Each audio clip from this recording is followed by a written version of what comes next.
Hi అండి, నమస్తే. Welcome back to my channel. నేను మీ మెర్సీ.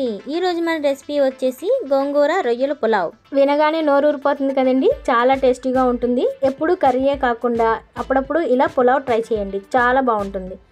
500 గ్రామ్స్ బాస్మతి రైస్ తీసుకున్నానండి. అంటే ఈ గ్లాస్తో 2 గ్లాసులు బాస్మతి రైస్ తీసుకొని శుభ్రంగా కడిగి గంట సేపు నానబెట్టుకోండి.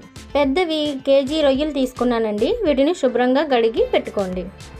దీనిలో పావు చెంచా పసుపు, రుచికి సరిపడినంత ఉప్పు, 2 టేబుల్ స్పూన్ కారం వేసి బాగా కలుపుకోండి.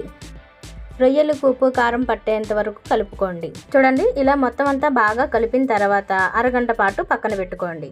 చిన్న మిక్సీ జార్ని తీసుకొని 2 ఇంచుల అల్లాన్ని చిన్న ముక్కలుగా కట్ చేసుకొని వేసుకోండి.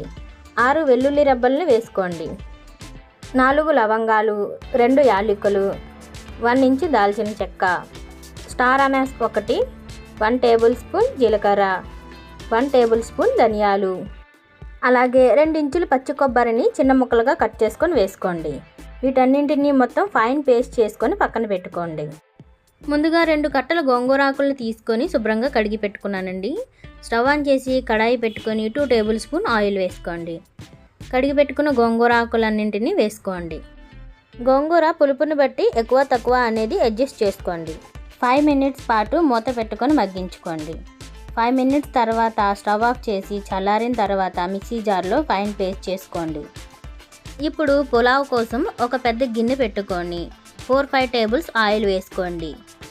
మీరు కావాలంటే కుక్కర్లోనైనా ప్రిపేర్ చేసుకోవచ్చు. 1 టేబుల్ స్పూన్ షాజీరా, 2 బిర్యానీ ఆకులు, 1 ఇంచు దాల్చిన చెక్క, 1 స్టార్ అనాస్, 2 యాలకులు, కొద్దిగా బిర్యానీ పువ్వు, 4 మరాఠీ మొగ్గలు వేసుకొని స్పైసెస్ అన్నింటినీ 2 నిమిషాల పాటు ఫ్రై చేసుకోండి. ఇప్పుడు 5 పచ్చిమిరపకాయలను ఇలా మధ్యకి ఘాటు పెట్టుకొని వేసుకోండి. ఒక పెద్ద ఉల్లిపాయను సన్నటి చీలికలుగా చేసుకొని వేసుకోండి. ఉల్లిపాయలు మెత్తబడేంత వరకు ఫ్రై చేసుకోండి.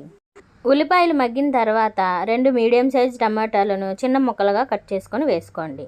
టమాటోలు మెత్తబడేంత వరకు ఫ్రై చేసుకోండి. ఇప్పుడు ముందుగా మ్యారినేట్ చేసుకున్న రొయ్యలను వేసుకోండి. వీటిని ఒకసారి బాగా కలుపుకొని రొయ్యలు 70% కుక్ అయ్యేంత వరకు మూత పెట్టుకొని మధ్య మధ్యన కలుపుకుంటూ ఫ్రై చేసుకోండి. చూడండి, రొయ్యలు ఇలా 70% కుక్ అయిన తర్వాత ముందుగా గ్రైండ్ చేసుకున్న మసాలా పేస్ట్ని వేసుకోండి.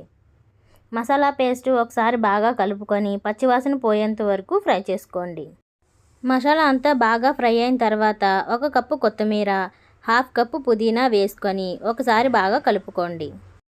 తరువాత ముందుగా గ్రైండ్ చేసి పెట్టుకున్న గోంగూర పేస్ట్ని వేసుకోండి. ఒకసారి బాగా కలిపి 2 నిమిషాల పాటు ఫ్రై చేసుకోండి. 2 నిమిషాల తర్వాత ముందుగా నానబెట్టుకున్న బాస్మతి రైస్ని వేసుకోండి. గోంగూర రొయ్యల ఫ్లేవర్ పట్టేంత వరకు ఒకసారి స్లోగా కలుపుకోండి.